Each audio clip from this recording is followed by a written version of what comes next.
Hello, hello, hello. Shout out sa inyo lahat dyan. Okay, bilang panimula, joke muna tayo. Yan. Ito kasi may tanong no. Bakit daw sa tuwing nagpapagupit itong si Marcos Jr., bakit daw kailangan niya ng maraming bodyguard? Sige nga, pa-comment nga. Guess nyo nga. Guess lang kung ano sagot doon. Bakit kailangan maraming bodyguard sa kanyang tabi si Marcos Jr. pag siya nagpapagupit? Sige, sirit na. Tingnan natin. Ano sagot? Po, ang dami nyong bodyguard magpapagupit lang naman kayo. Naku, mahirap na. Baka may makakuha ng kahit isang piraso ng buhok ko. Tapos ang pagiging presidente ko. Ayun ba? Yung pala yun. Boss, bakit po ang dami nyong bodyguard magpapagupit lang naman kayo? Naku, mahirap na. Baka may makakuha ng kahit isang piraso ng buhok ko. Tapos ang pagiging presidente ko. Ayun ba? Nananawagan ako sa barbero nitong si Marcos Jr. Sa susunod na gupit. Ay, sabagay nga, hindi naman talaga siya nagpapagupit. Hindi nga siya naliligo I mean, madalang maligo. Kasi kapag, nakita natin may tumatayo sa likod lagi. Pero kung sakali mang gupitin niya itong si Marcos Jr., medyo linlangin yung ng bahagya yung kanyang mga bodyguard para makakuha kayo ng kahit isa man lang at madala natin sa hair para ipa-hair follicle test natin. Okay, next na joke natin. Ito. Tatlong pamamaraan or paraan paano ba mambudol. Ito. Hello, welcome to iGrabe Class 101 today. And topic natin ay paano mambudol. Mambudol. Halatang AI talaga pati pronunciation. Paano mambudol? Paano mambudol? Magtuturo ka na nga lang mali-mali pa. Okay, so ito tandaan natin. Tatlo lang to. Tatlo kasi baka lalabas sa exam ito. Number 1, kapag Metro Manila ang binaha, dapat sa Davao City ang imbestigahan. Maliwanag. Number 2, kapag idinawit ang House Speaker, dapat palitan agad ang Senate President. Naintindihan? Number 3, kapag during BBM term ang korupsyon, dapat ang Duterte palagi ang may kasalanan. Ayaw! Nakuha ba? Nakuha ako. Take note nyo yan. Tatlo. Dahil lalabas yan sa exam. Ang galing ni Professor Ay, grabe. Eto, meron tayong nakitang isang bata. Actually, bata pa lang ito. I mean, nung batang-bata, mga 2 years old or 3 or 4 years old. Duterte talaga to. Tingnan natin Ang cute. Ito. Hi, Vice President Sara Duterte. I just wanted to say that I've been watching the news on Facebook, and it's really not cool and not fun, and it's very depressing for me because my mom's family lives there, and I know that you can do something to change the Philippines into a better place.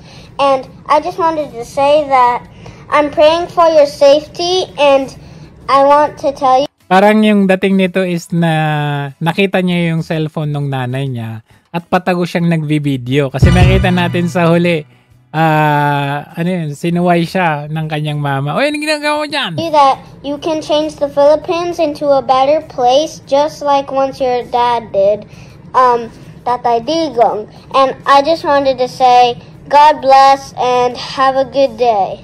What I did. Yeah? What is it? What are you doing? Oh, nothing. Nothing. I need to ask her to post this video before she gets me. Hi, Vice President. Lokong bata ka, patago mo palang ginagamit ang CP ng nanay mo. Meron pa akong nakitang magandang video niya dito yung binati niya si Tatay Digong. Gavin from United States.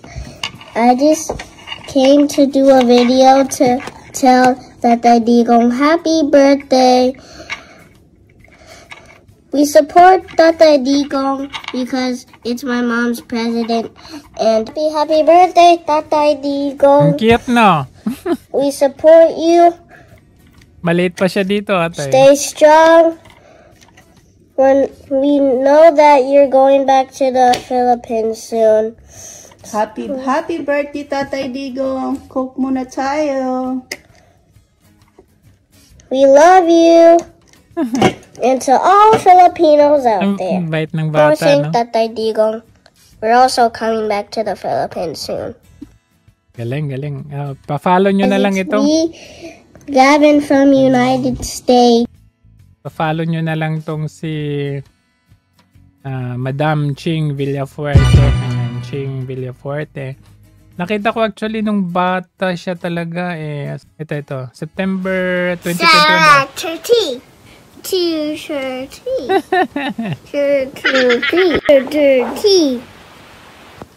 Duterte. Turkey. You like Duterte? Yeah. Is your president? Yeah. Duterte is your president? Yeah. How about Rapitopo? No Rapi Topo. No Rapitopo? Buti pa tong bata na to, hindi nagpabudol, no? Rafi Tulfo. Nako, patay tayo dyan. Nasaan na ngayon yung taong yan? Ang tahimik sa laban ng korupsyon, no? You don't want to vote for Rapitopo? No. No? Only Duterte? Yeah. Turkey. Turkey. Ayan, gusto nyo bang makakita ng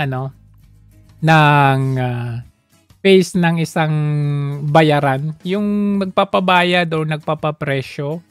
Yung tipong iba yung sinasabi noon sa ngayon kasi napresyohan na. Gusto nyo makakita ng the epitome of bayaran. Tingnan natin ito.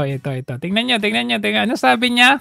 I believe si Duterte, to be fair, hindi naman siya corrupt, ano?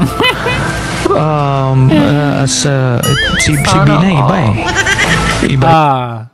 Si Duterte, hindi siya corrupt, sabi niya. Ito, nung panahon ni Pinoy, I believe, at ang sinisira niya dito ay yung si Binay. Tatakbong presidente ata si Binay during that time. Kabatch ni PRRD. So sabi niya, ito si Duterte hindi corrupt. Sabi niya, si Binay during that time ang sinisiraan niya. Ngayon, sino sinisiraan niya? Si Duterte. So pag umiiba ang tempo ng isang tao, malamang sa malamang ang nangyayari dyan, bayad. Ngayon, nung hindi siya binayaran ni Duterte kasi hindi naman ganun ang kalakaran ni PRRD, bigla namang binawi at sinisiraan na. So, pag when it comes to bayaran, ayan yung pagmumukhang yan. Ayan yan. Trillanes. Ayan. Hindi ko na ipapakita kasi hindi kaaya-aya yung pagmumukha niya, okay? So, wag nyo nang tanongin. Hindi namin makita. Wag nyo nang anuhin, ha? Okay, anyway, gusto nyong makita yung face ng party-party na kung ito ay naging ugali na nila, noon pa, wag na kayong umasa na hindi sila ganun sa ngayon. Tignan ninyo ito. Sila nagiinuman at gumagamit ng cocaine. Kasama ng asawa at barkapon sila. Lahat sila nagiinuman at gumagamit ng cocaine. So, ganyan talaga kapag nakaugalyan na nilang party. Totoo yan, marami nang nagsasabi niyan. Ni Kiko Siting sinabi, si Tatay Digong sinabi. Ngayon, yung kanyang ate ang nagsabi mismo. So, what do you expect? Moving on, sa wakas, napansin na rin itong matagal na nating pinagsisigawan. Bakit yung mga ibang contractors, just like itong si Dong Gonzales, JJ Suarez, yung mga yan, yung sila Dalipe, ayan. Bakit hindi ito naiimbestigahan? may mga anomalous project ng mga to. Tingnan natin to. Iniimbestigahan ng ombudsman na ang 10 dati at kasalukuyang kongresista kaugnay ng umano'y conflict of interest sa mga proyekto ng pamahalaan. Kabilang dyan si dating Pampanga Representative Dong Gonzales. Nasa frontline ng balitang yan, si Marian Enriquez. Mainit ang mata ng ombudsman kay dating Pampanga 3rd District Representative Aurelio Dong Gonzales. Itinuturing siyang contractor o congressman. Laglagan na to! Alam nyo, sabi ko na sa inyo sa administrasyon na ito, walang safe. Ibig kong sabihin, walang safe dahil basta kawatan, kakasuhan or ipapakulong or may kalalagyan. Walang safe dahil kahit kaibigan ka, kahit malaki ang naitulong mo sa kanya, ilalaglag ka pa rin. Ang daming beses na yan na nangyari. Nakita naman natin nung una pa lang, Attorney Vic Rodriguez. Yan. VP Sara. Ngayon, itong si Torre. Tapos yung pinaka-latest si Lucas Bersamin. Actually, dati yung yung dating DPWH secretary si Bunuan. Ayun, tinanggal nila tapos ngayon abay pinapakasuhan. And in fact, yung chairman ng appropriations na si Zaldico, trio yung mga yan. Martin Romualdez, Zaldico, saka si Marcos Jr. Tapos ngayon, inilalaglag na nila. Kaya kayo, natitira, ikaw, Boying Rimulya, kayong magkapatid. Sa tingin niyo, later on, hindi kayo ilalaglag niyan. Asa kayo. Contractor. Ayon kay Ombudsman Boying Remulla, iniimbestigahan ang posibleng conflict of interest ng pamilya ni Gonzales na umano'y nagmamay-ari ng isang construction corporation na nakakuha ng kontrata sa mga infrastructure projects ng gobyerno. Yes. Ano yan contractor yan Contractor. Yung kanyang construction company at mga projects. Siyempre, yun naman yun diba? Bakit ngayon lang? It's not just about flood control, it's about other illegal interests. Unlawful interests. Ayon naman kay Gonzales, bukas siya sa anumang investigasyon. I recall that a case against me. Ang tanong, nasan ka ngayon? Ang last na balita namin sa'yo ay lumipad ka. Lumabas ka ng bansa. Nakabalik ka na ba? Involving the same projects filed before the same ombudsman. Was this sometime in 2023 for lack of merit? It appears to be a rehearsed and recycled subject, if any. Bukod kay Gonzales, siyang pang mambabatas ang iniimbestigahan na posibleng may conflict of interest sa mga kontrata ng gobyerno. Nasa 10 pa lang siguro tayo. Kasi isa-isa yan Kailangan hihimayin mo dahil marami magaling magpatakbo At marami namang hindi na nagtagot. At talaga maraming sabit dito. Inaakusahan din ni Congressman Leandro Leviste na si CWS Party List Representative Edwin Garjola na konektado umano sa kumpanyang nakakuha ng higit 20 billion pesos na DPWH. Bata ni Romualdez yan. Sila yan. Abangan natin kung talagang kakasuhan nila itong si Garjola. Projects. Wala pa ring pahayag hanggang partida kasi itong si Garjola kongresista. O yung si Diskaya, hindi naman. Ngayon, si Garjola, nagbabalita mula sa frontline. Di ba? Ang ang problema, yung tao naman na involved, di ko mo nagsalita siya, gagawin nilang state witness. Itong si Yusek Bernardo. Pero bakit yung Diskaya na nauna nang nagsiwalat, parang ang hirap nilang ibigay. In fact, dapat nga nilang ibigay ito kay Zaldico or bigyan or ibigay yung magiging state witness si Zaldico, di ba? Kasi napaka-crucial and important yung kanyang revelation. Pero lumalabas sa kanilang mga pahayag, parang kalaban ang dating. Kumbaga, ang hirap pagkatiwalaan ng mga kagaya nila Zaldico, Lagoteza, na puprotektahan nila itong mga personalidad na ito. So, how can they come out? Paano ako lalabas kung Alam mo yun, kasi sabi nitong si Remulla, paano nanganganib yung buhay? Madaling sabihin eh. I can feel kung sincere ka sa pagprotekta sa akin o hindi. Ang inclination nila is to give him state witness status for the cases currently he is testifying on. Pinag-aaralan na umano ng Department of Justice ang posibilidad na maging state witness si dating Public Works and Highways Undersecretary Roberto Bernardo. Yan ang sinabi ni Ombudsman Crispin Remulla matapos makausap ang mga prosecutor mula sa DOJ tungkol sa estado ni Bernardo bilang testigo sa flood control scandal, katulad ng issue ng kickback na kinukubra umano ng mga high-ranking public official. Hindi naman nagbigay ng detalye ang Department of Justice ukol sa state witness application, lalo na at batay sa batas, hindi ito po pwedeng isapubliko. I'll have to invoke Section 7 of the WPBS law, in this case, the confidentiality provision. In any case, if and when any of the personalities become... Diba? Ganun ka-unfair yung ginagawin nila. Etong si Bernardo, parang ang dali lang. Diba, naka-kickback din ito si Yusek Bernardo. Pero hindi nila sinasabihan na, kailangan may retribution to. Kailangan ibalik niya yung mga perang nakuha niya. Pero kay Diskaya, binibigyan nila siya ng precondition or condition na, dapat retribution to.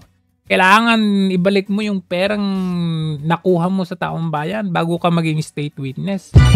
Nakita nyo yung two different treatment.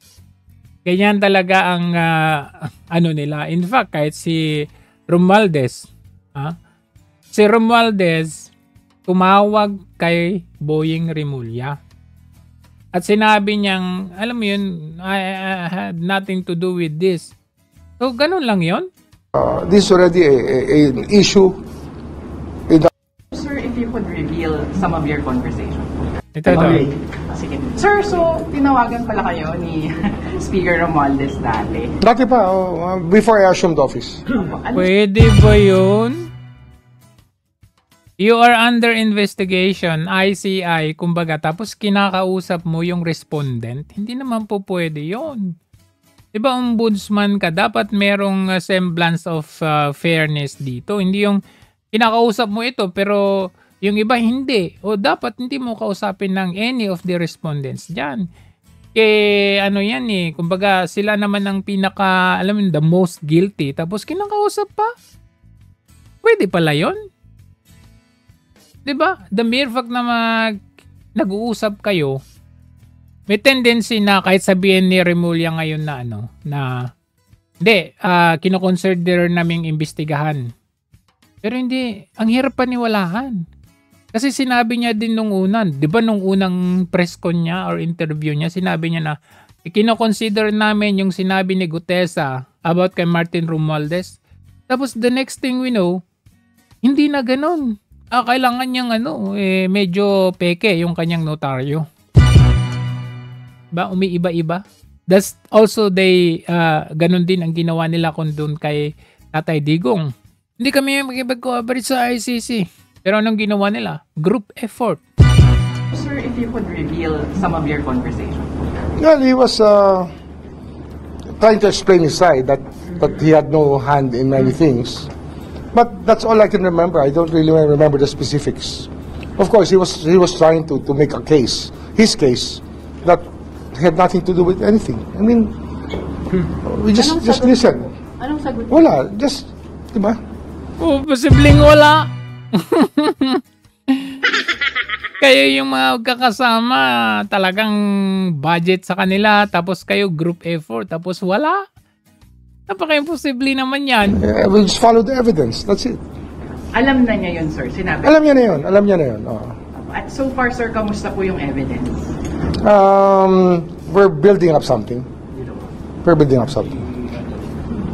Sir, si President Marcos, sabi po kasi... we're building up something. Ngayon, sinundan about kay Marcos. Anong sagot niya?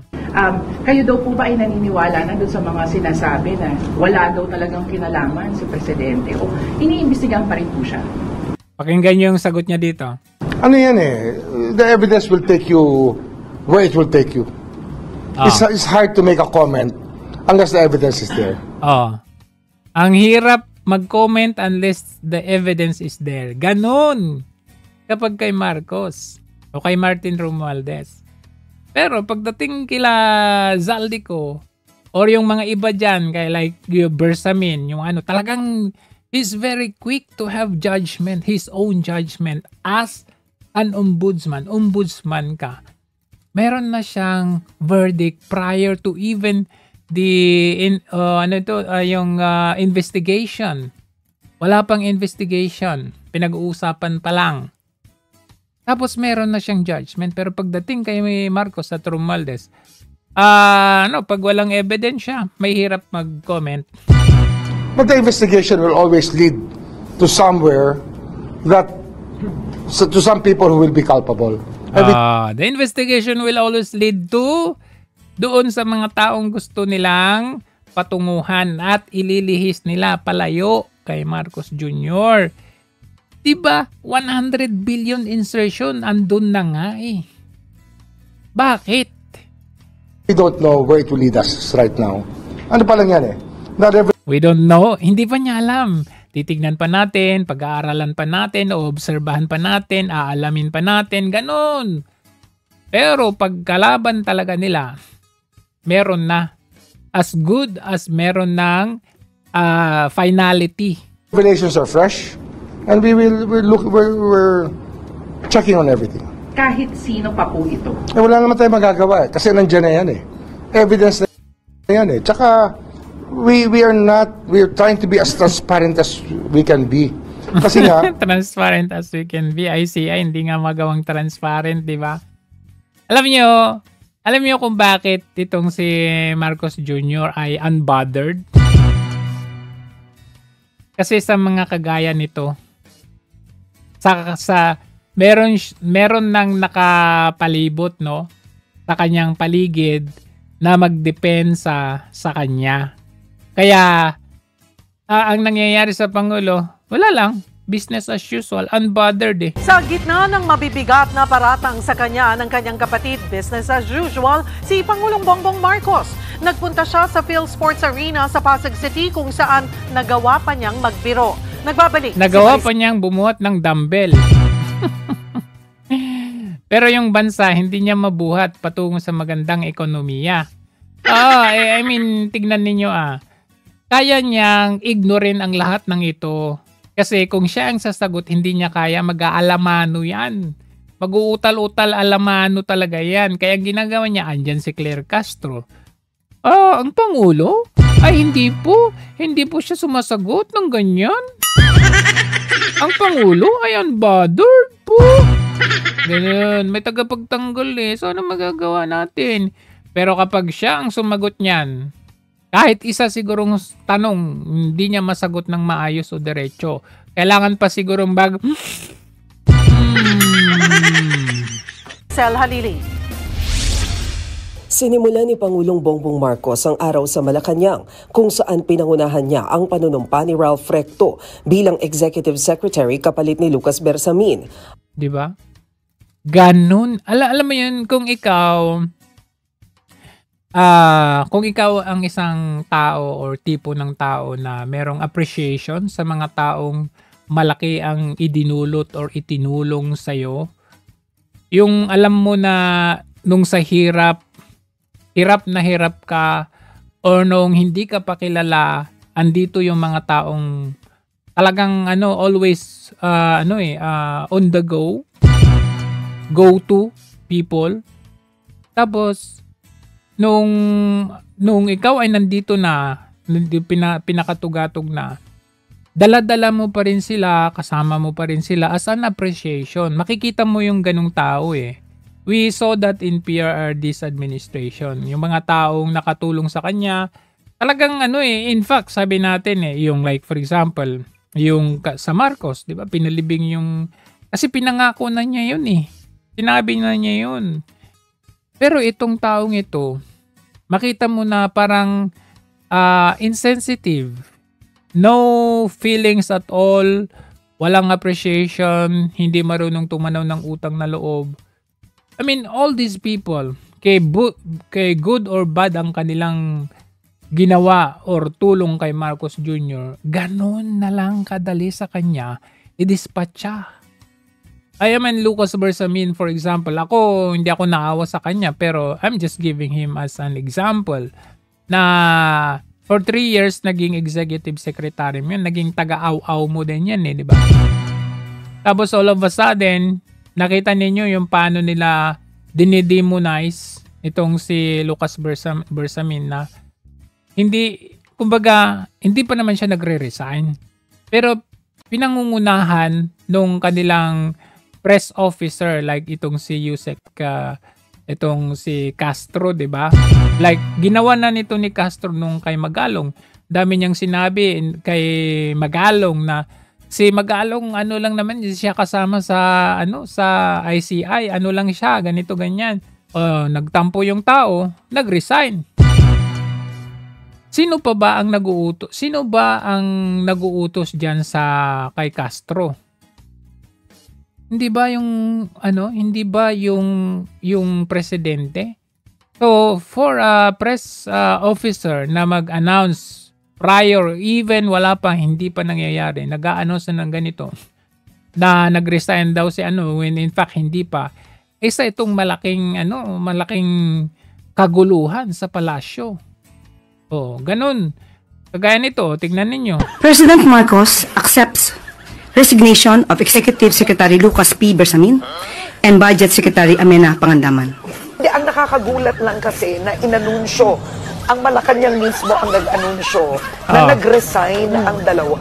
Na hindi pa pala nagre-resign nung inanunsyo. Biglang sasabihin ngayon ni dating Executive Secretary Bersamin, hindi siya nag-resign at all.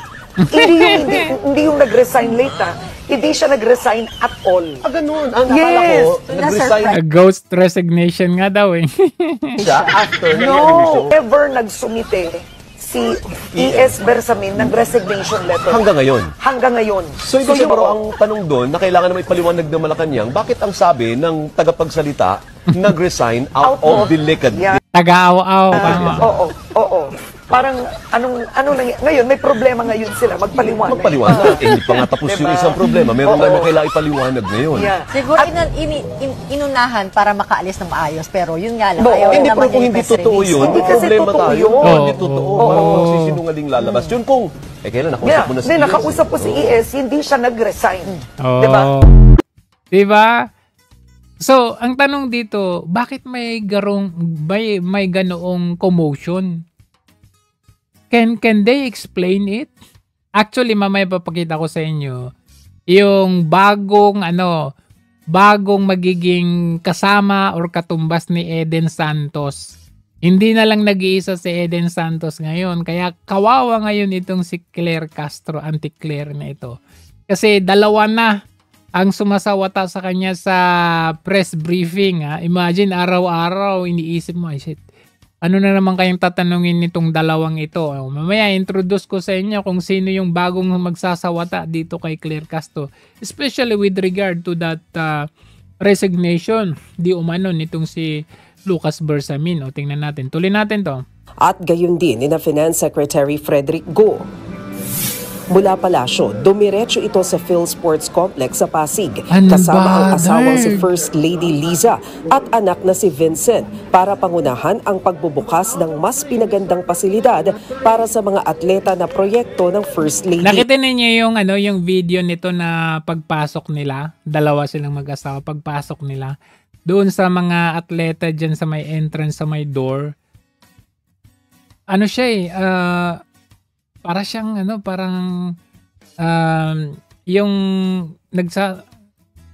cringy, kumbaga cringy siya kasi they are trying na maging cool, pero yung mga atleta parang, alam mo yun, syempre as a respect lang, syempre papansinin mong ganun, pero it's very far from the Duterte, Tatay Digong, VP Sara, na kapag nakikita sila, kulang na lang lamutakin. Pero ito, kulang na lang sipain dahil nakakadiri.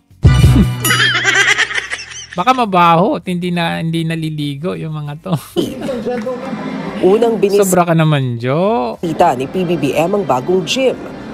Sa kabila ng mabibigat na pinapasa ng Pangulo, nagawa pa Bumatak ka muna para makaya mo yan. magbiro at magbuhat ng barbell. Matapos ang event, tumanggi nang magkomento pa ang First Family sa mga issues Tumanggi nang magkomento. sa politika. Nagbabalita mula sa Pero pag si Bibi yan, haharapin nila kayo niyan. Kahit anong issue, kayang-kayang harapin yan. Oo, tingnan natin. Ito naman balik tayo dito kay, pagdating doon sa Bersamin at saka yung dalawang undersecretary at pati si Pangandaman. Sabi ko nga sa inyo, ganong kadali kayong i-dispatcha ng gobyernong ito. Po na binanggit niya dun sa kanyang videos. Iniimbestigahan na ang mga ito. Naghulat ba kayo dun sa... Ano yan eh, alam mo yan, pagka na-set off ang alarm bell, we start looking at the people already. Ano sabi mo, pakiulit? Pag nag-start, sabi niya, pag na-set off yung alarm bell, parang ting-ting-ting-ting-ting-ting-ting. Pero pag may maganon, in simpler term, pag merong nagsabi, oy, ito, kagaya yung ginawa ni Zaldico. Diba? Ano sabi ni Zaldico? Ito, pinagdadala namin ang mali-maleta dito kay Marcos Jr. Si Marcos Jr. nagpa-insert ng 100 billion sa BICAM. Naset na yung alarm bell. Why didn't you start looking for people? Kagaya nung sabi mo dito, ulitin ko nga ang sinabi mo. Sir, what about the names po na binanggit niya dun sa kanyang videos? Iniimbestigahan na ang mga ito. Naghulat ba kayo dun sa... Ano yan eh, alam mo yan, pagka na-set off ang alarm bell, we start looking at the people already. Kasi kahit sino pa yan, pagka may allegation, titingnan na natin yung possibility. Kasi nga, we can investigate motu proprio. Ang magkakaiba lang yan, pag PI yun naman pala kailangan may sworn statement na. Kasi rights are involved already. But based on the powers of the Ombudsman, we can investigate anybody motu proprio. Naman pala. Why didn't you investigate?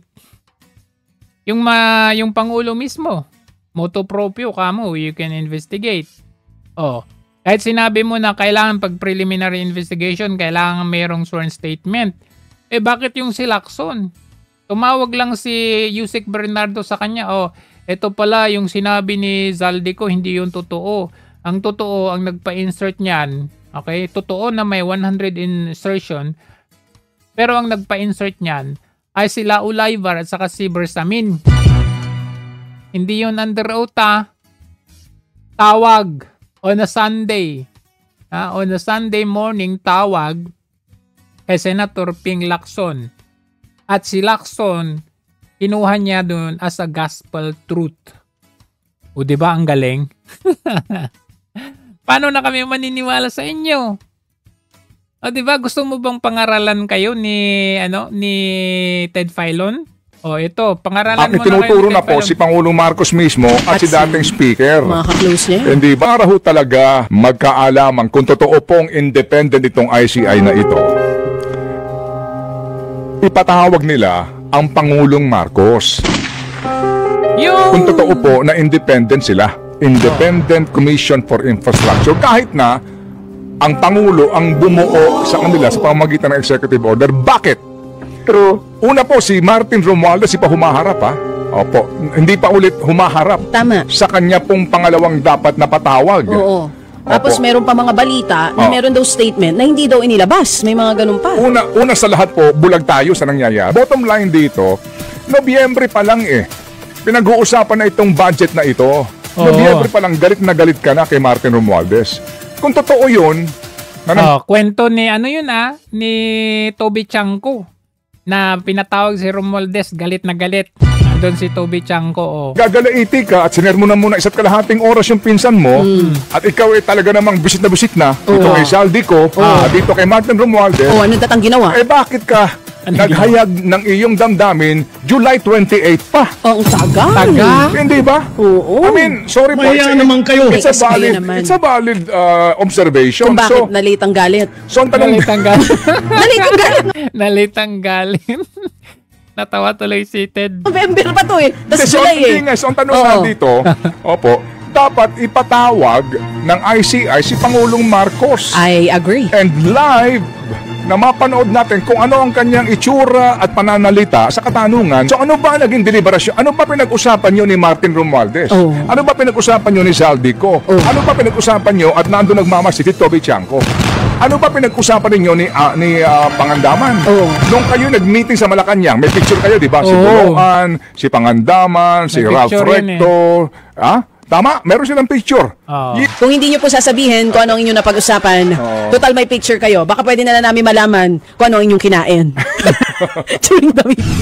Sa totoo lang din, girl, no? Yes, boy. Ang laki ng problema ng DOJ at ng Ombudsman and the state, no? The present dispensation dito ho sa mga kasong ito eh. Kasi nga nandito na si Zaldico at iba na ang sinasabi, di ba? Ang itinuturo na po si Pangulong Marcos mismo at si dating speaker. Mga ka-close niya. Hindi ba? So lalong ang, di ba, ang gulo? Gumulo kaya lalo. The more tayo na nakikinig po nanonood, maging mapanuri sa mga balita na atin napapakinggan. Okay? Dahil po sa ngayon, definitely po, magkakanya-kanya rin po ito ng kanila pong narrative, ika nga. So, anong importante? Tama din po naman si Attorney Roy, no? Ang ombudsman, ay gagampanan ang kanyang tungkulin na dapat nga dito wala pong sisinuhin sa investigasyon. Tama naman si attorney na ang ombudsman kahit na anonymous letter, na wala pong hindi sworn statement ay iniimbestigahan kasama sa kanilang mandato. At sinasabi po, November pa lamang nung nagdaang taon, galit na si Pangulong Marcos kay Martin dahil nga dito po sa sinasabi na massive corruption na nangyayari sa Kamara sa pamamagitan po nito pong pangungumisyon sa mga proyekto ng DPWH. And specifically po, dito nga daw sa budget. Ang sinasabi po ni Zaldico, hindi. Okay, may insertion, etc. Okay, sarhan na po natin yan. Kasi nga, kung gusto ng Presidente ng gantong proyekto, sa NEP pa lang, maaari niyang i-push yan. Pero sabi po naman ng kabilang banda, sandali lang. Kasi nga, kung ilalagay mo yan sa NEP, pwede yang guluhin ng dalawang kapulungan ng Kongreso. So maaari ka ding maghintay lang sa dulo at doon mo na siguraduhin ito. Pwede din pong ganon. Depende po yan kung nasaan kang bakod. Pero bottom line dito, Nobyembre pa lang pinag-uusapan na itong budget na ito. Nobyembre pa lang, galit na galit ka na kay Martin Romualdez. Kung totoo yun, na nanggagalaiti ka at sinermo na muna isa't kalahating oras yung pinsan mo at ikaw talaga namang bisit na dito kay Zaldico at dito kay Martin Romualdez. Ano datang ginawa? Bakit ka naghayag ng iyong damdamin July 28 pa? At saka bakit niya pinirmahan? Bakit niya pinirmahan na ng December 30? In fact, ito yun nag-meeting pa sila noong December 20, if I'm not mistaken. Ayan. Nag-meeting pa yan sila. Di ba yan yon? Magmi-meeting daw muna ang mga economic team niya bago niya pirmahan sa December 30, 2024. Ayan 4,000 mahigit na pages yan kung ni-review ninyo. Sino nag-ano ng 100 insertion by cam? Kayo din lang naman ang nag-review niya. So ngayon, sino inuuto ninyo? Sino ang pinagloloko ninyo, di ba? Ano na yan? Kaya tuloy, itong si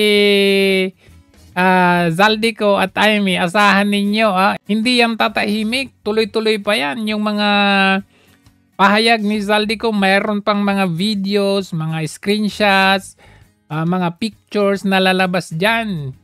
Ito. What do you expect to happen in the coming days?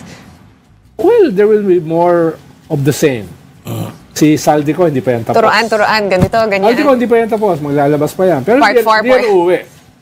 Okay. Dahil hindi naman siya kilala for being brave. Hindi lang yun. Hindi talaga uuwi yan dahil, delikado. Si Amy, mag-iingay pa rin yan. Yun, tama. Diba? Agree. What do you think of her gamble? It was a big risk. It's old news, pero the fact that... It was not a gamble. Dati na sunog yung kanyang tulay Pero, diba? I feeling ko... Tabat-tabat ching-ching ito. Parang... Half half lang yung nasunog, pero ngayon sinunog na talaga niya lahat ng alternate route. Alam mo yun, wala na talagang turning back. Because of the statement. More from that end, in the IME so-called revelations, do you expect that to move forward? Dahil wala siya in the water na siya? Tayang pato na siya eh. Nasa kampo siya ng mga Duterte. Inaasahan nila yung Iglesia ni Cristo sasama sa kanila. Inaasahan nila yung military sasama sa kanila. Hindi sumama. Uy, hindi yan yung inaasahan nila. Wala silang inaasahan na military or sasama yung military. Ano ka ba? Nakikinig ka ba? Nakikita mo ba? Alam mo yung ginawa lang naman nila yun just to show support and the voice of the people. Hindi naman, tanga ka ba? Bobo ka ba? Kung ginawa, alam nila kasi kung ano yung gagawin ng administrasyon nito. Kaya hindi yun talaga ang purpose nila. Meron bang sinabi na na resign doon sa Iglesia ni Cristo? Wala, 'di ba? Doon sa ibang sa ibang maisog or DDS. Pero doon sa INC, wag mo namang ganyanin yung INC. So anong naiwan sa kanila? Yung isang platitong mali sa EDSA? Galing. So, yung bitterness, yung galit, no? Maximum yan. Pero yung wherewithal to create trouble ay na lumiit. No? So, yung galit mo lumaki, pero yung iyong capacity to launch a disruptive withdrawal of support, uprising, etc. ay lumiit. Oh. Yung gagawin ninyo sa November 30, anong tawag nyo doon? Are you launching something? Are you doing uprising or not? Ano? Di ba it's the same na you're voicing out na laban sa corruption. Pero meron ba kayong pinaplano na pabagsakin si Marcos Jr.? Which I doubt na yun ang gusto nyong mangyari kasi alam nyo yung takot lang ninyo, di ba? So it's the same. Porke ba nagrally ka ngayon, ang gusto mo uprising? To bring down or to destabilize, hindi man yun. Anong gagawin nyo sa 30? Sisigaw kayo, ikulong na yan. Sino ikulong? Okay, panagutin. Sino panagutin? So at least yung angulong yun, yung kay IME with the drug thing, hindi na yan lalaki. Dati na yan sinabi na ni Rehas before Rehas. Sinabi yan ni Harry Roque, di ba yung video? Yung Polvoron thing. Hindi ko sinasabi kung totoo o hindi. Sinasabi ko na it already fell flat. Sa inyo na rin ang gagaling. Hindi ko sinasabi kung totoo o hindi. Pero alam namin na alam nyo na yan ay totoo. At naniniwala kayo. At alam ninyo ang consequence niyan. Unable ang isang tao kung under the influence of drugs. Pero wala lang sa inyo. Mas gusto inyo pang may bangag na presidente kesa papalit na naman ang another Duterte. Ganun lang kasimple yun. Hindi siya bago. No? Ang bago, yung kapatid na nagsabi. Yun, tama. Yun yung bago. Which is making more a hit in the previously stated, like for example, sinabi ni Tatay Digong, sinabi ni Harry Roque, o sinabi din ni Nikki Cositeng. Pero sobrang iba ang impact pag galing mismo sa kapatid mo. Halimbawa, yung kapatid mo, biglang sinabi yung kabulukan mo. Dati, chismis lang ng mga kapitbahay. Pero paano pag kapatid mo mismo ang nagsabi na ikaw at saka si Risa Ontiveros ay mag-ex? Alam ng kapatid mo yun kung totoo hindi. Pero dati, chismis lang ng nasa labas, diba? So ngayon, pag sinabi ng kapatid mo, halimbawa for example, kayo ay mag-ex, diba mabigat yun? Diba? So yun pero, ibig sabihin, na-condition na rin yung mga tao na, uy, ganyan yung parang normalize. Di ba? Which is not exactly a good thing. It's not a good thing. It's like, have we accepted the fact that this is... I fully agree. It's not a good thing. Dito nila pinag-usapan, it's not a good thing. Why? That this is... I fully agree. Ano bang good thing na nakikita nyo? Di ba? Alam nila sa sarili nila na hindi maganda Hindi maganda na may isang bangag na presidente. I don't know what you're referring to. Hindi maganda na isang adik na presidente, or is not a good thing na merong ibinulgar ang isang presidential sister. But the same thing, hindi talaga maganda. Alam ninyo sa sarili ninyo na hindi maganda. Pero, okay lang sa inyo yun. Okay lang yun. Well, di pa tunaw yung yelo. Well, yan sila. It's good. Pero ba kayo nakikita ang good thing? Na-call off yung bakery? Ang tanong lang, will these bad things, no? That's great. Change the landscape, no? Will these bad things bring down the government? Yun naman ang tanong eh. Sinasabi lang namin ni Mogs, for now, hindi. Safe. Pero, safe daw. Kayo ang gumagawa na dapat maging safe. Alam nyong bad thing. Alam nyong hindi maganda sa society. Pero gusto ninyong maging safe. It's not actually literal na safe. Kayo kasi ang gumagawang safe. Kumbaga sinisave ninyo ang puwet nitong administrasyon na ito by kabi-kabila ang mga depensa ang ginagawa nyo. Kayong mga dilaw at pula, pare-pares kayo ng linya. Bakit? Para walang susunod na yung inaayawan ninyo. Anong paglilinaw ito ni Senator Sa rally dyan, ang paksa ay transparency, accountability, justice, and peace. Diba? Sa simula, akala mo personal na, para may ibang agenda ata yung sinasabi ni Amy. Parang nalihis doon sa... Kasi yun ang reaction daw ng mga iba. Yung una, di ba? Siguro sa simula mong pagkadinig, ganun nga. Pero pagka nilimi-limi mo yung sinasabi niya, mukhang kailangan nating pakinggan talaga. Kailangang pakinggan. Kasi nga, number one na rule o regulasyon ng INC doon sa rally, walang banggitan. Walang politika, kung basta laban sa accountability tayo. Biglang nagsalita si Senator Amy Marcos. Sa simula, mukhang ayaw nilang pakinggan, pero anong sa uli? Ito yung laban. Kailangan malaman. Ito yung accountability na gusto natin. Sabihin? Kailangan suriin natin kung totoo nga ba ito o hindi. Di ba? At hindi mo pwedeng outright at sabihin, teka, wag mo sabihin yan. Hindi ba pwede? Kasi, kapakanan po ng bansa ang nakasalalay.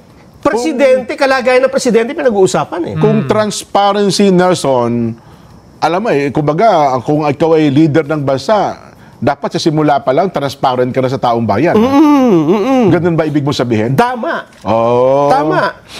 Dahil nakasalalay sa pagdedesisyon, kasi may nabanggit doon ang senadora dyan na minsan may mga maling desisyon naapektuhan. So kapag ka ganun ang nangyari, damay ho tayo mga Pilipino lahat, di ba? Siyempre. Desisyon ng Pangulo. Siyempre, ang epekto niya sa taong bayan. Totoo. Kaya siguro ay dun sa mga nagsasabi na hindi ito dapat na ginawa, may punto kayo sa unang dinig. Biglang tingin. Kasi nga naman personal masyado, di ba? Pero kung tutuusin mo at isasaalang-alang mo ang bansang Pilipinas at kung mahal mo ang Pilipinas at ang mga Pilipino, siguro dapat pakinggan mo yun So, bigyan mo ng pagkakataon na sabihin niya kung anong nalalaman niya, transparent. So, ibig sabihin, isang anyo din ito ng transparency. Of course! Tama yun. Yan. Eto, etong balita na ito, dito mo makikita din na alam nyo yung impending impeachment kay Marcos Jr. bilang Pangulo. Hindi naman malayo yan Nakikita nila yan. Kaya lang, ang pumipigil sa kanila nakasuhan ng impeachment itong si Marcos Jr. Which, nung una pa lang, dapat nakasuhan na to ng impeachment Una pa lang. Pero never they have tried. So, anong ginawa nila? Ginawa nila yan kay VP Sara. Kasi ang threat talaga dito si Sara or ang isang Duterte brand. Yun yung dyan Pero in reality, kung tanggalin lang natin si Sara Duterte dito, halimbawa ilagay natin example lang, hypothetical lang, ang Vice President ngayon ay si Leni Robredo. Nakaw! patay tayo dyan. Siguro unang taon pa lang, may impeachment filed na dito kay Marcos Jr. Oo, may impeachment na. Sa totoo lang. Ito, tingnan ninyo. Ito naman talagang totoong boses nila. May pumipigil lang talaga sa kanila. Naniniwala ang ilang miyembro ng minority bloc ng Kamara na dapat harapin at magpaliwanag. Minority bloc, makakaliwang bloc. Hindi i-dismiss o isang tabi ang mga aligasyong nasa likod ng bilyong pisong halaga ng insertion sa 2025 national budget at nakinabang sa kickback si Pangulong Ferdinand Marcos Jr. Kasunod ito ng mga aligasyon ng nagbitiw na Ako Bicol Party List Representative Zaldico, dating House Appropriations Panel Chairperson. Gayun din ng revelasyon ng dating Public Works and Highways Undersecretary Roberto Bernardo na ilang palace officials umano ang sangkot sa kickback scheme sa infrastructure projects ng gobyerno. Kung matindi umano ang kawalan ng tiwala ng publiko sa PBBM administration, posible itong magresulta sa impeachment case laban sa Pangulo. Oh, di ba? Oh. Kung broken na yung yan na. Makakaliwa yung mga yan Gusto nila, sa totoo lang, sabi ko nga pag wala sa picture si Sara, impeach na yan si Marcos. Ng public kay President ay maaari pa ring tumindig yung allegation na yon. Kaya actually, ang hamon talaga natin kay President Marcos Jr. ay kailangan niyang harapin ang mga allegation na ito. Hindi po pwedeng... Paano harapin? Unbothered nga ano ka ba? Handwave, dinidismiss lang niya to. Napakabigat ng mga aligasyon na ito. Dapat magpatuloy at magpalalim ang Blue Ribbon Committee, ang ICI at maging ang Kongreso sa investigasyon sa mga specific na aligasyon na ito. And eventually, kung kinakailangan, aabot ito sa impeachment. Ulit nga. Na aligasyon na ito. And eventually, kung kinakailangan, aabot ito sa impeachment. Yun hindi malayo or hindi nagkakalayo na pwedeng mangyari yan. Ano ba kayo? Yun naman ang realidad dyan Impeachable yung mga pinaggagawa ni Marcos Jr. as compared to VP Sara Duterte. Ito, kilalanin natin ang bagong kasangga. Kaparehas nitong si Eden Santos. Panoorin muna natin tong press briefing na ito. Good morning, Yusek. With regards to the auction of the Bureau of Customs regarding with the luxury cars, how would the government ensure that the proceeds of the auction would be felt by the Filipinos, especially the, allegedly it came from the flood control anomalies? Paano po natin ma-ensure na mapaparamdam sa mga... Ayan ang question dyan bago natin pasagutin si Auntie Claire, yan yung question dyan.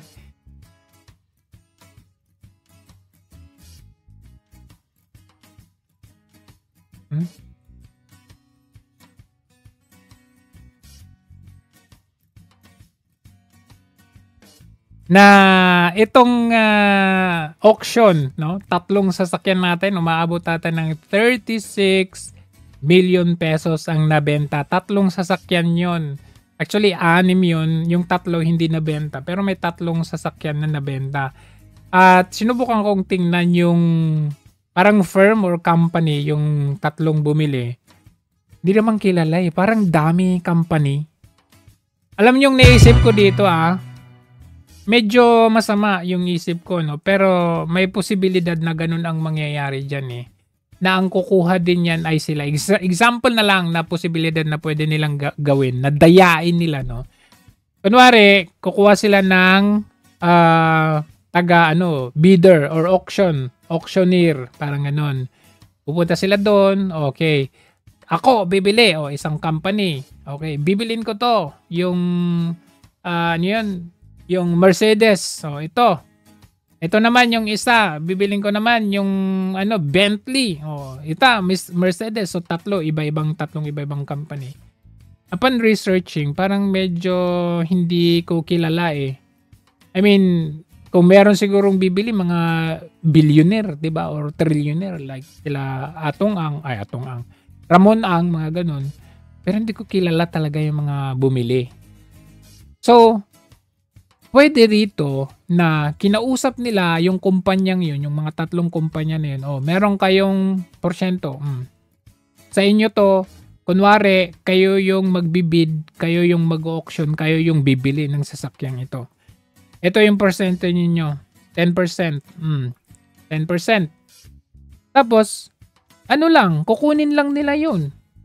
Kasi, unang-una, hindi naman nila in-identify kung saan mapupunta yung perang pinagbilhan. Pupunta ba yun sa National Treasury? Pupunta ba yun sa Bureau of Customs? Hindi naman nila nilatag kung saan. Yung transparency baga, paano nila liquidate yung pera na yun? So that's a very big question. So pwede silang mag-project na ito ay nabenta sa kumpanyang ito, nabenta sa kumpanyang ito. But at the end of the day, wala naman talagang releasean ng pera. Parang kinuha lang eh. Kaya dyan papasok yung corruption talaga. Kaya maalala ninyo si PRRD? Yung mga sports car, yung mga mamahaling sasakyan na nahuli ng customs noong panahon ni PRRD, anong ginawa niyan? Pinagpipit-pit yan ng mga ng bulldozer, binuldozer yan. Bakit? Kasi kung ibebenta mo yan, i-auction mo yan ng ganun, makukurap din. So anong effect nung pag-bulldoze mo dyan? Sayang kung tutusin. Isip mo sayang kasi pera pa yan. Pwede pa yan. No? Mas okay yun kasi may ipakita mo sa sa mga smugglers na sayang kung bibilhin natin itong sasakyan na to tapos ipapasok natin ng illegal sa Pilipinas. Pag nahuli ito, grabe ang loss ko dito. Grabe yung perang inilabas ko dito. Tapos mahuli, mapipit-pit din lang. Pwedeng ganon. Pero kapag yan ay nahuli sa Pilipinas, tapos in-auction nila, binenta nila, pwede pa kayong mag-usap between the corrupt official and doon sa smuggler. Diba? Kaya yung alam mo yung pagdating sa pera, ganyan, napakadali lang talaga. Pwede silang mag-usap, porsyentuhan na lang sila yan. Kaya itong auction nila ngayon, hindi sa pagiging negatibo, no? Kasi, syempre, at least kumita sila. Kumita ang gobyerno. Hello? Knowing the fact na yan po, tama ang tanong ng media, galing ito sa corruption issue. Tapos, ibebenta mo how, hindi nga nila nilatag transparent Pilipino yung proceeds na to. Ang proceeds po na ito ay mapupunta sa forfeiture fund pero hindi po ito gagamitin ng diretso ng BOC. Ito po ay iririmit po sa National Treasury. So, gagamitin po ito para sa taong bayan, lalo na ngayon na ayaw po ng Pangulo ng korupsyon. So, 36 million ilagay sa forfeiture program under BOC tapos iririmit sa National Treasury. Ang daming dadaan ng kamay niya, no? Alam mo, mas magandang gawin mo dyan sa pinagbentahan ninyo. Itulong na ninyo ngayon. Ipalabas na ninyo kung ilang maleta yan. Ilagay nyo sa maleta, ilabas na ninyo. At itulong na ninyo kasi nangangailangan pa yung mga tao sa Cebu, yung mga nasa lanta ng bagyo at baha. Ora mismo. Kailan pa? Paano namin ma-monitor na yan ay i-deliver ninyo or i-deposito ninyo sa National Treasury? Diba? We cannot even see a receipt na ito po ay binayaran na ng nag-auction. So, makakasiguro po tayo sa pamamahala ni Pangulong Marcos Jr. na mga pondong ito ay dapat magamit sa hindi. Wala na kaming tiwala. Do we expect as well na it will also be fund flood control as well, especially that it came from a flood control scandal? Hindi natin masasabi sa ngayon. Kasi hindi masasabi sa ngayon. I mean, very vague. Hindi transparent. Mapupunta sa National Treasury. Pero definitely, dapat masasabi sa ngayon. Kasi ito ay mapupunta sa National Treasury. Pero definitely, dapat magamit ito sa tama para sa serbisyo sa taong bayan. Okay, thank you po, Yusek. Next question, Ana Bajo, GMA News Online. Morning, ma'am. Ma'am, 2 topics lang po. Unahin ko lang yung sa SALN. May we get, ma'am, the wisdom behind hiring Cuervo appraisers to come? Unang-una po, mayroon muna tayong babasahin para po sa tinuran po ng ating mahal na si Executive Secretary Lucas Bersamin. Huwag na yan. At kung ano po naramdaman ni from the cabinet at may mga undersecretary. Ivan Mayrina, GMA News on. GMA News. Yung susunod dyan kay Ivan Mayrina, yun ang bantayan ninyo. Katumbas yan ni Eden Santos. Morning, Yusek. With the very important cabinet secretaries, no less than the executive secretary and the budget secretary being removed from the cabinet at may mga undersecretaries being investigated for conspiracy to commit plunder, is there an internal investigation ongoing, considering that the scandal has possibly hit the high levels to the low levels of the bureaucracy? Sa ngayon, wala pa pong pinapaabot sa atin kung may internal investigation. Grabe, ano? Pagdating sa mga ganyang tanong sa ngayon, wala pa pong pinapaabot na ganito. Sa ngayon, wala pa po. Inaalam pa natin, aalamin pa natin, aalamin pa natin. Pero pag Duterte, dapat mahiya siya. Mahiya yung taong dapat mahiya. Di ba nila naisip yung 54 billion sa Davao City? Ganon yan. Pero pag yung mga crucial points like yung Marcos governance, sa ngayon, inaalam pa natin, aalamin pa natin, at pagkapag nalaman po natin, ibibigay po namin sa inyo kaagad.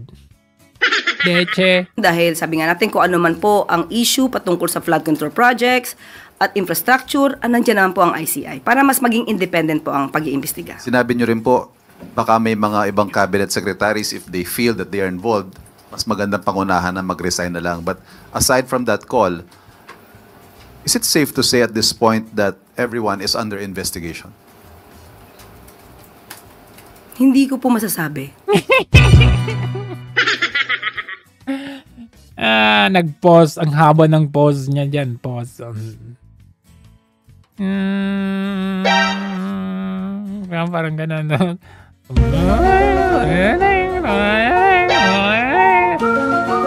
Hindi ko po masasabi. Basta Duterte, masasabi niya agad. Pinag-iisipan ko. Parang hindi... Pinag-iisipan ko. Wala po ang masasabi ng lahat ay under investigation. So, ang maaari lamang... Pero basta Duterte, kahit hindi pa niya nakakausap yung Marcos Jr., may sagot na yan eh. Yung sarili niyang sagot. Ang pong sinasagawa ng Pangulo yung performance ng bawat kabinete. At yun naman ay usual at regular. Pero kung patungkol po sa mga sinasabi natin maanumalyang flood control projects at wala naman pong nababanggit o nasasabi, parang hindi naman po kailangan mag-imbestiga patungkol dito. With cabinet secretaries being made to resign or resignations being accepted as you announced, and seemingly given graceful exits, paano po masisiguro ng administrasyon that they will be made to stand investigation and eventually prosecution should it come to it? Wala na po sa kamay ng Pangulo yan. Yan po ay maaari na sa kamay na po ng ICI, maaari na sa kamay na po ng Ombudsman, DOJ.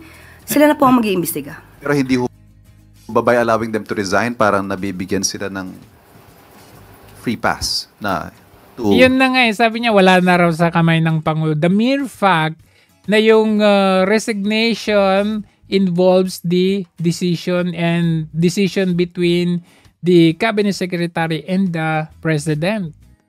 So, hindi ba, halimbawa sabihin na natin, pag nag-resign yung gabinete mo, hindi ba i-recommend ng Pangulo sa ICI or sa NBI or sa DOJ or sa Ombudsman na eto, imbestigahan ninyo. Pero the moment na sabihin mo na wala na po yan sa kamay ng Pangulo, basta na lang nag-resign sila. Kaya nga yun yung tanong ni Ivan Mayrina eh. Malaman yung mga tanong ni Ivan Mayrina, kaya lang in comparison doon kila Eden Santos at itong bagong na ito, walang balik kasi walang punch, kumbaga hindi niya sinusuntok pabalik. Pero yung tanong niya, malaman in a way na, ano ba yun? Free pass na lang ba sila? Hindi mo pa nanagutin? Sasabihin mo na wala na yan sa kamay ng Pangulo. Involves the resignation or firing of your cabinet secretary.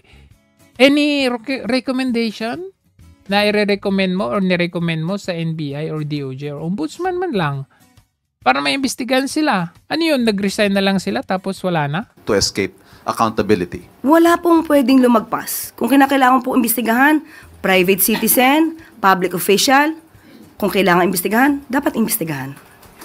Thank you. Next question, Katrina Domingo, ABS. Ay, patay tayo dyan, Katrina Domingo. Introducing Katrina. Last time, ganun din ulit itong magtanong Tingnan natin ngayon. SCBM. Morning, Undersecretary. The former Executive Secretary denied that he resigned out of his own accord. So ano po yung totoong reason kung bakit po siya tinanggal at sino po yung nagpatanggal? Muli, binanggit na po natin ang ating sagot at sila nagkausap na po. At sinabi nga po natin, pabayaan na po natin at sila naman po ay nagkausap na. I'm sorry, hindi namin pwede pabayaan because the taxpayers who are funding the government and are actually paying the salaries of this administration is actually asking for the truth from the palace. Bakit po natanggal yung executive secretary at sino po yung nagpatanggal sa kanya? Ulitin natin Oy, grabe ka.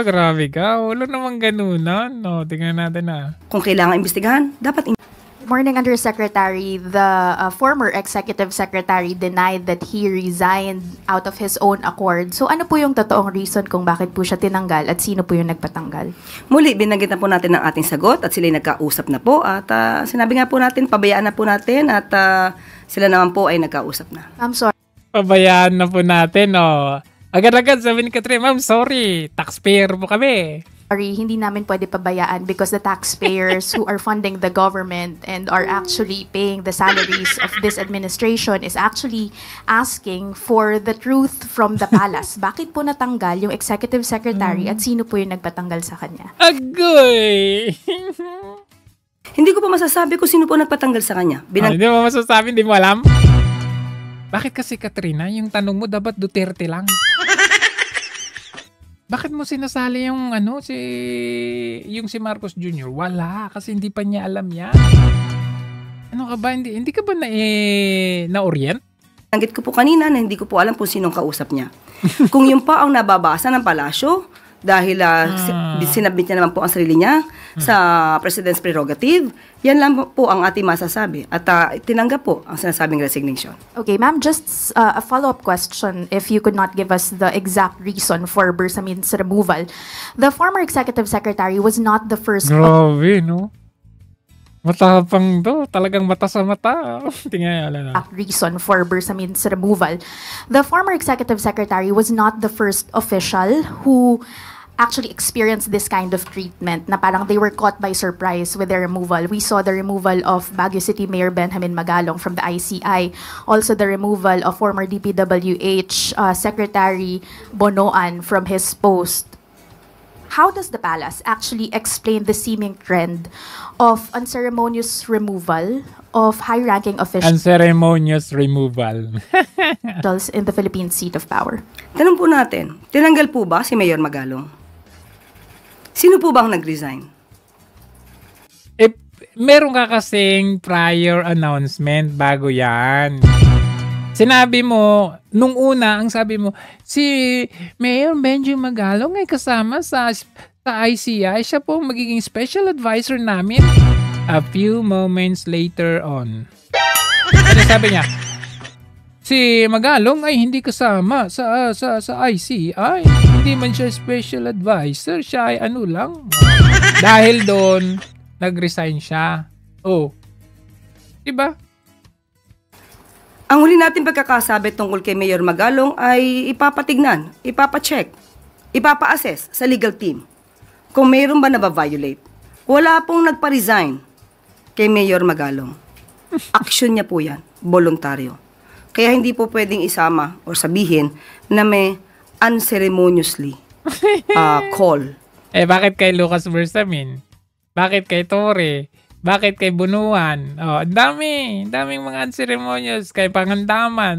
They have been serving for 3 years now. For his resignation. Yung nire-raise po nitong mga opisyal na to is that nauuna lagi daw po yung yung announcement before they were actually called on or discussed. Sa makatuwid, sa madali ang salita, sinasabihan ka ni Katrina dito, Ikaw kasi, inuuna mo ang bunganga mo. Announce ka ng announce kahit hindi naman. O hindi ka naman kinakausap talaga ng Pangulo kasi pag tinanong ka, hindi pa natin alam. Alamin pa natin. In other words, spokesperson ka lang para sagutin ang mga Duterte. Hindi ka pala spokesperson para sa taong bayan. Yung issue with themselves. How does the palace respond to that? Na may parang gap in terms of communication within the president's Ayun, gap. Kasi bakit nangunguna ka? Sino ba nauutos sa'yo? Hindi pa nag-resign yung tao. Pinagre-resign mo na sa yung announcement. Circle.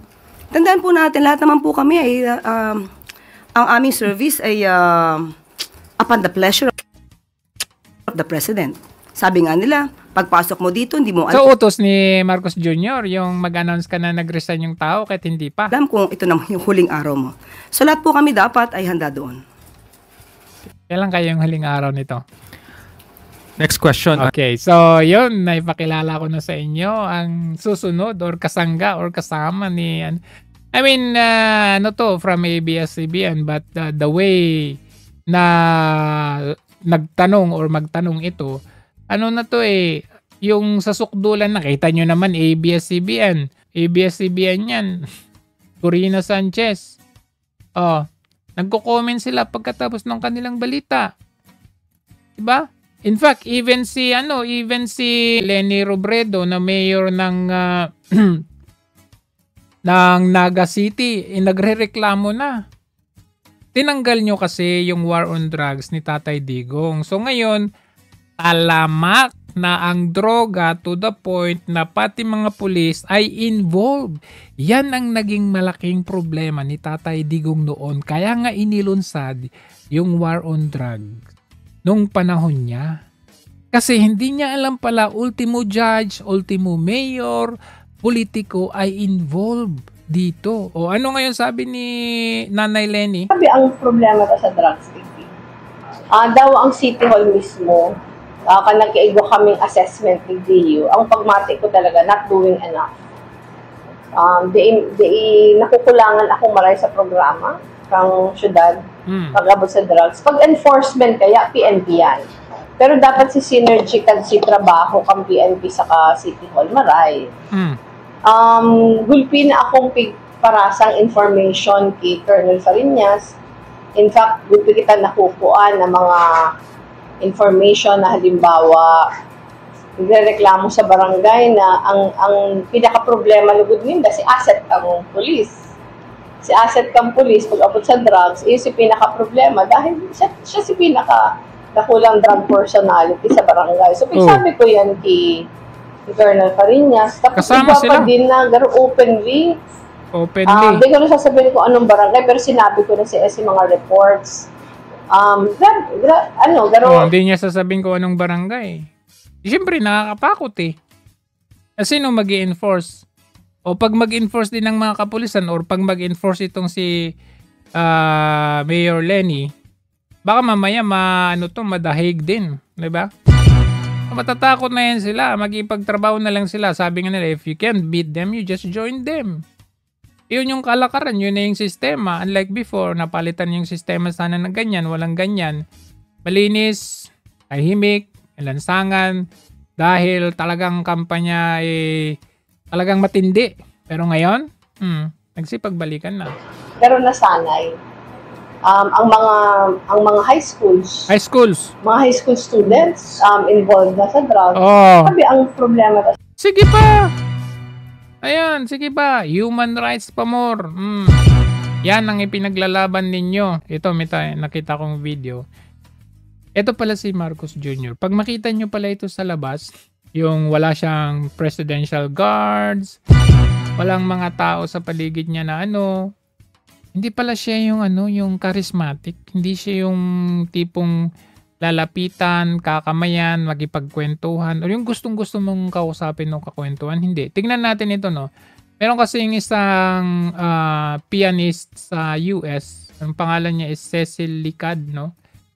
I think ito ay nung pumunta at sa Hamburg, itong si Marcos Jr., nag-play sila ng piano, no? Pero after niyang mag-play, parang feeling ko hindi pinapansin si Marcos Jr. Tingnan natin. Wala nating lakasan yan. Yan, ganyan lang. Wala nating pag-play. Baka maano yung song. Yan, diba? Tapos, pagkatapos niyang mag-play, teng, teng. Yan, teng, teng, teng.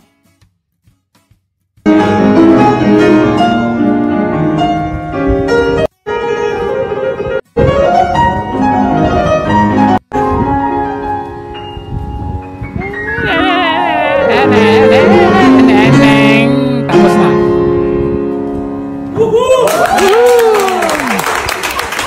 Tingnan nyo. Hindi man lang niya kinamayan si Marcos Jr. Hindi si Marcos yung pinaka-main dito. Mas, tingnan nyo. Tumayo siya. Hindi man siya pinansin. Walang karisma kasi. Magkaharap na yan sila. Hindi siya tumitingin kay Marcos. Wala. Tumayo lang siya dyan. Kaya lang.